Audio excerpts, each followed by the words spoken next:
Élections régionales et municipales dimanche annoncées comme historiques dans une Espagne toujours marquée par la crise et le chômage de masse. Le Parti populaire au pouvoir et le Parti socialiste espèrent éviter une correction sévère qui signerait la fin du bipartisme. Une nouvelle génération tente d'émerger. Les antilibéraux de Podemos, les centristes libéraux de Ciudadanos ou encore les indignados qui pourraient ravir la mairie de Barcelone aux nationalistes de droite.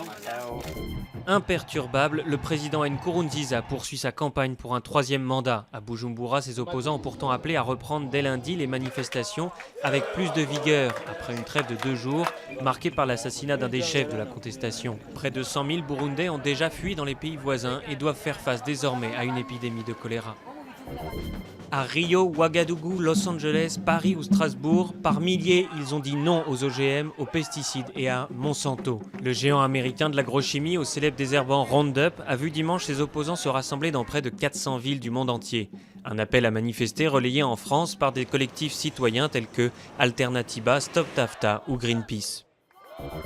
Avec sa suspension hydropneumatique, elle avait fait sensation au Salon de l'Auto 1955. 60 ans plus tard, 700 passionnés de cette déesse se sont retrouvés pour lui souffler ses bougies.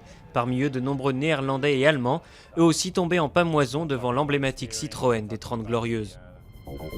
Une chaise, une table.